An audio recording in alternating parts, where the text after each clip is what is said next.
Movie के start में हमें बताया जाता है कि अर्थ से सारे प्लांट्स कम हो गए हैं और इसीलिए नेचुरल ऑक्सीजन भी खत्म हो गई है और अब ऑक्सीजन न होने की वजह से सारे लोग मर रहे थे। अर्थ से जिंदगी बिल्कुल खत्म हो गई थी। बस ऑस्ट्रेलिया का एक शहर ही इस सब में बच गया था क्योंकि वो आर्टिफिशियल ऑक्सीजन यूज कर रहे थे। लेकिन इस ऑक्सीजन की वजह से ह्यूमंस को बहुत ही खतरनाक डिसीज अटैक कर रही थी। और फिर हम मूवी की मेन कैरेक्टर ईथन को देखते हैं जिसकी वाइफ भी इस डिसीज का शिकार हो गई थी और ईथन अपनी वाइफ को बेस्ट क्वालिटी ऑक्सीजन देने के लिए बहुत मेहनत कर रहा था क्योंकि अब इस टाइम पर ऑक्सीजन के लिए भी पे करना पड़ता था। और ऑस्ट्रेलिया में ये लोग जो बचे हुए हैं वो एक खास कारपोरेशन की वजह से बचे हुए हैं क्योंकि वो कारपोरेशन आर्टिफिशियल ऑक्सीजन बनाती है। और अब हम देखते हैं कि ईथन को रेजिना ने अपने ऑफिस बुलाया है। रेजिना ऑक्सीजन बनाने वाली कंपनी की CTO और एक रिसर्चर थी जो ईथन को अपने पास बुलाकर बताती है कि दुनिया में अगर इसी तरह की बीमारी फैलती रही तो सारी दुनिया बहुत जल्दी खत्म हो जाएगी। और वो कहती है कि तुम ही हो जो इस दुनिया को बचा सकते हो। ईथन रेजिनिया की बातों से बहुत ज्यादा कंफ्यूज हो जाता है, इसीलिए रेजिनिया ईथन को एक लैब में लेकर जाती है। ईथन के साथ ईथन का एक फ्रेंड भी था और लैब में जाने पर उन्हें एक टाइम मशीन दिखाई जाती है और यहाँ ईथन को बताया जाता है कि ये टाइम मशीन ईथन के फादर ने बनाई। और रेजिनिया कहती है कि इस मशीन को सिर्फ तुम ही चला सकते हो क्योंकि तुम्हारे हाथ में इस मशीन का एक पार्ट उस वॉच की शक्ल में है जो तुम्हारे डैड ने तुम्हें दी थी। वॉच के बारे में सुनते ही ईथन को याद आया था कि जब बचपन में उसके डैड ने उसे ये वॉच दी थी तो उसके हाथ से बहुत ज्यादा ब्लड आया था और ये वॉच उसी के हाथ में फिक्स हो गई थी। लेकिन इस वॉच के बारे में ईथन को अब से पहले कुछ नहीं पता था और अब ईथन को बताया जाता है कि इस टाइम मशीन से एक मैसेज रिसीव हुआ है जो कि फ्यूचर से आया है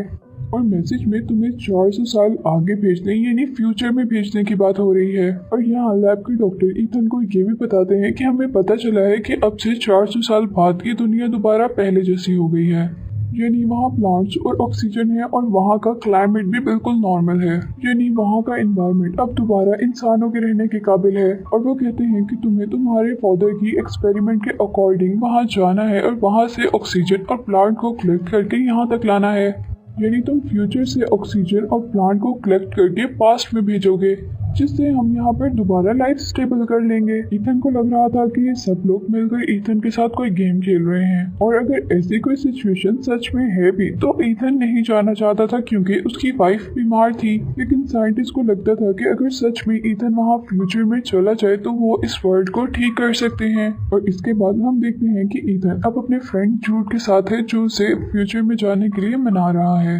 लेकिन ईथन नहीं जाना चाहता था क्योंकि वो अपने फादर जैसा नहीं बन सकता था जो अपने प्रोजेक्ट के लिए अपनी फैमिली यानी ईथन और उसकी मदर को छोड़कर चले गए थे। और फिर ईथन की मदर के डेथ के बाद से ही जूड ने एक बड़े भाई की तरह ईथन का ख्याल रखा था। ईथन अपने फादर की तरह अपनी वाइफ को छोड़कर नहीं जाना चाहता था, लेकिन जूड उसे समझाता है कि तुम्हारी वाइफ बीमार है और उसे ठीक करने का सिर्फ एक यही तरीका है कि तुम फ्यूचर में जाकर प्लांट्स को यहाँ तक लेकर आओ जिससे यहाँ का एनवायरनमेंट दोबारा ठीक हो जाएगा और तुम्हारी वाइफ भी ठीक हो जाएगी। और घर जाने पर जब ईथन ये सारी बातें अपनी वाइफ के साथ शेयर करता है तो वो भी उसे फ्यूचर में जाने के लिए इंसिस्ट करती है, हालांकि वो नहीं चाहती थी कि ईथन फ्यूचर में जाए, लेकिन वो फिर भी सभी लोगों के लिए ये सब करना चाहती थी। अब नेक्स्ट मॉर्निंग बहुत ज्यादा सोचने के बाद ईथन रेजिना के पास जाता है। उसे कहता है कि मैं जाने के लिए तैयार हूँ, लेकिन मेरी एक शर्त है कि अगर आप लोग को क्योर मिल गया तो आप लोग सबसे पहले मेरी वाइफ को ठीक करोगे। और अब ये बात रेजिना मान जाती है और इसके बाद ईथन के फ्यूचर में जाने की तैयारी होना शुरू हो जाती है, जहाँ लैब में ईथन को एक सूट दिया जाता है जो उसे मशीन में जाने से पहले पहनना था।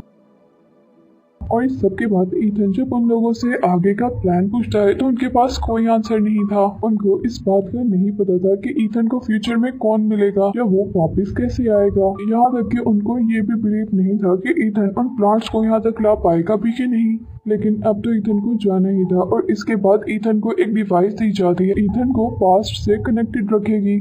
फाइनली ईथन को मशीन में बिठा दिया जाता है और वो लोग टाइम सेट करके मशीन को ऑन कर देते हैं। जहाँ लैब में तो मशीन के चलने के बाद रेडियो वेव्स का एक ब्लास्ट होता है, जबकि मशीन के अंदर ईथन बहुत तेजी से मूव कर रहा था और आखिर वो आसमान से होता हुआ अब एक अननोन जंगल में आकर गिर जाता है। हवा में बहुत तेजी से मूव करने की वजह से ईथन के सूट को आग लग जाती है जिसे वो जल्दी से नीचे आकर उतार देता है। और इस सब के बाद अब वो अपने इर्द गिर्द देखता है जहाँ ये दुनिया दोबारा पहले जैसी हो गई थी। ईथन अब नेचुरल ब्यूटी और ऑक्सीजन को एंजॉय कर रहा था और थोड़ा आगे जाने पर उसे एक स्केलेटन नजर आता है जिसके हेड पर बुलेट का निशान था। और जब वो उस स्केलेटन के ड्रेस से नेम पड़ता है तो बहुत ही ज्यादा परेशान हो जाता है क्योंकि वो उसी का स्केलेटन था। और फिर ईथन को यहाँ से वो डिवाइस भी मिलती है जैसी डिवाइस साइंटिस्ट ने उसे दी थी। ये सब देखकर ईथन बहुत ज्यादा डर गया था और उसे कुछ समझ नहीं आ रहा था। जहाँ उस स्केलेटन के हाथ में भी बिल्कुल सेम ईथन जैसी ही वॉच थी, लेकिन फर्क सिर्फ लाइट का था। स्केलेटन की वॉच में ग्रीन लाइट थी लेकिन ईथन की वॉच में रेड लाइट थी जैसे उसने बचपन से देखी थी।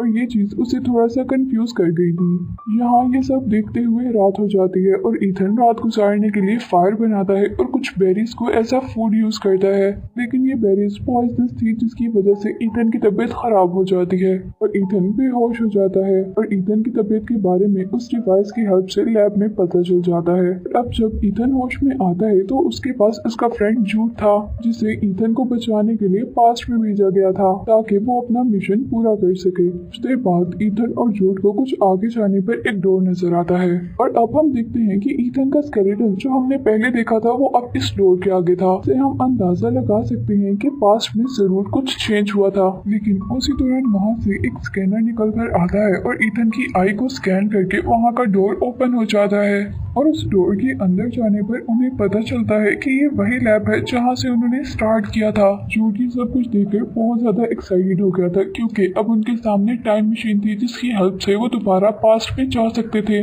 लेकिन उनको टाइम मशीन के ऊपर एक टाइमर मिलता है जिससे उनको पता चल जाता है कि ये लैब प्री एक्टिवेट होने के 4 घंटे बाद खत्म हो जाएगी। और इस सिस्टम को इसलिए डिजाइन किया गया था ताकि कोई इस सिस्टम का गलत फायदा ना उठा सके।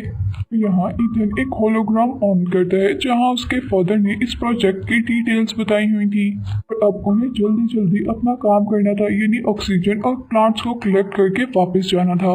लेकिन जब वो देखते हैं कि ऑक्सीजन कलेक्टर यानी वो मशीन जो ऑक्सीजन को कलेक्ट करेगी वो खराब है तो वो लोग बहुत ज्यादा परेशान हो जाते हैं।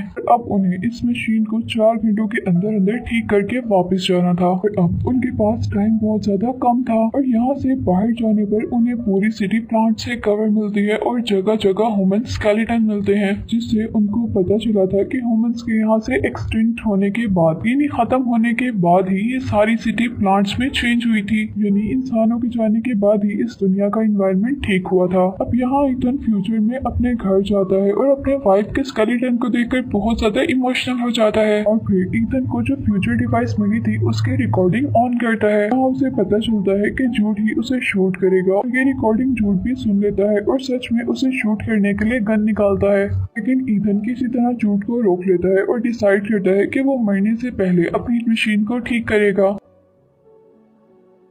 और वो लोग अब लैब में दोबारा आते हैं जहां उनके पास 37 मिनट्स बाकी रह गए थे। यहीं पर ईथन लैब के बाहर अपने स्केलेटन को देखने जाता है कि क्या जूड को रोकने से उसका फ्यूचर चेंज हुआ है, लेकिन वो देखता है कि उसका स्केलेटन बिल्कुल वैसा और वहीं पर था जिससे उसे पता चलता है कि फ्यूचर अभी चेंज नहीं हुआ।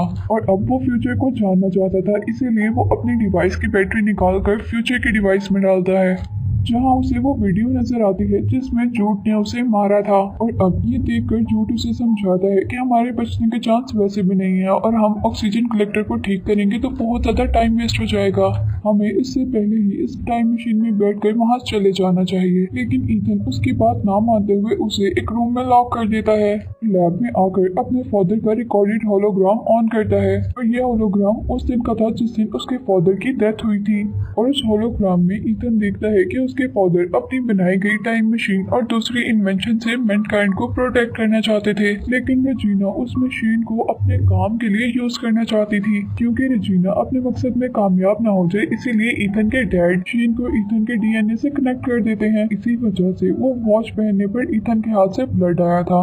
लेकिन रेजिना हार मानने वालों में से नहीं थी, इसीलिए उसने जूड के साथ मिलकर ईथन के पेरेंट्स को मार दिया ताकि वो फ्यूचर में ईथन को अपने मकसद के लिए यूज कर सके। और ईथन ये सब देखकर बहुत ही ज्यादा डिस्टर्ब हो गया था कि जिसको उसने अपना भाई माना था उसी ने उसके पेरेंट्स को मारा था। यहाँ ईथन पर यह भी रिवील हो गया था कि वो इतने सालों से अपने फादर को गलत समझ रहा था, वो भी सिर्फ झूठ के कहने पर। और अब ईथन रेजिना को अपने मकसद में कामयाब होने नहीं देना चाहता था, इसीलिए वो टाइम मशीन को डिस्ट्रॉय करने वाला था, लेकिन तभी जूड आकर उसे रोक देता है और जूड उसे बताता है कि रेजिना ने मुझे इसलिए भेजा है कि जब ईथन वो डिफेक्ट ठीक कर रहा हो तो मैं ईथन को मार दूं। लेकिन जूड भी ईथन को अपने भाई की तरह ही समझता था, इसीलिए वो ईथन को मारने से पहले ही अपने आप को शूट कर देता है और अब वो अपने फादर का मकसद पूरा करने के लिए काम कर रहा था। जिसके बाद वो बहुत जल्दी से ही ऑक्सीजन कलेक्टर को भी ठीक कर देता है और सारे एक्सटेंडेड प्लांट भी टाइम मशीन में रखकर पास्ट में भेज देता है। यहाँ ईथन ने अपने फादर के मर्डर और रेजिना के प्लान के एविडेंसेस साथ भेजे थे, लेकिन वो खुद पास्ट में नहीं गया था। इससे रेजिना का सारा प्लान डिस्ट्रॉय हो गया था और रेजिना को अरेस्ट कर लिया गया। जहाँ ईथन अपनी वाइफ के लिए पास्ट में एक फ्लावर भी भेजता है और खुद फ्यूचर में टाइम मशीन को डिस्ट्रॉय कर देता है ताकि कोई उसका गलत यूज ना कर सके। और अब ईथन जब लैब से बाहर आता है तो उसे वहाँ पर कोई स्केलेटन नहीं नजर आता, जिससे उसे पता चल जाता है कि पास्ट चेंज हो गया है। उसके इस अच्छे डिसीजन ने पूरे मैनकाइंड को सेव कर लिया। फिर फ्यूचर की ग्रीनरी को दिखाते हुए ही ये मूवी एंड हो जाती है।